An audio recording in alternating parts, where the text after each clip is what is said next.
Hola, mi nombre es Martina Flor, soy letrista y diseñadora. Estoy radicada en Berlín, desde donde trabajo para marcas, casas editoriales y revistas de todo el mundo.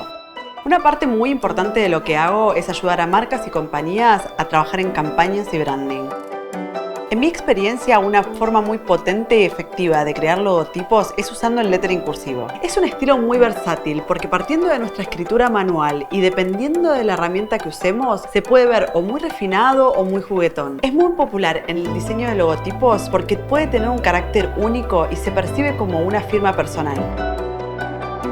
En este curso de doméstica vamos a crear un logotipo utilizando el lettering cursivo partiendo de tu propia escritura manual. Voy a contarte la importancia de este estilo de lettering y las cosas que te permite comunicar. Vamos a navegar juntos desde el boceto hasta la digitalización.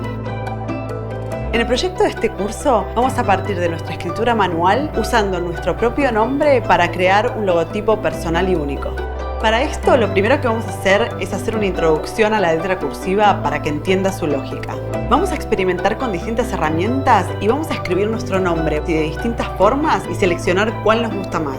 Voy a darte consejos y secretos de cómo trabajar con florituras y trazos ornamentales y te voy a dar una técnica específica para pulir y mejorar las formas a través de un boceto a mano. Luego vamos a escanear este boceto y vamos a dibujar nuestro logo en vectores. Por último, vamos a aplicar este logo en nuestro branding personal. Después de todos estos pasos vas a tener tu logotipo finalizado y vas a poder presentarlo al mundo. Para hacer este curso no son necesarios conocimientos previos, está pensado para principiantes. De todas formas, si ya tenés experiencia con el lettering, este curso te va a dar conocimiento específico sobre el lettering cursivo y sus florituras.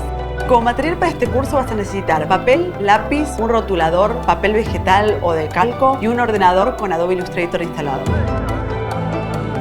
Este curso es especial para aquellos que quieran iniciarse en el mundo del lettering o aquellos con experiencias que quieran mejorar sus técnicas para dibujar letras y dominar el estilo cursivo.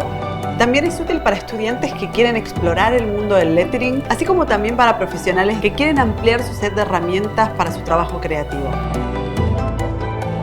En este curso vas a entrenar tu ojo para criticar la tipografía y aprender a trabajar mejor con ella. Además vas a descubrir un mundo que es apasionante, el del lettering cursivo. Y vas a usar algo que tenías olvidado, tu escritura manual.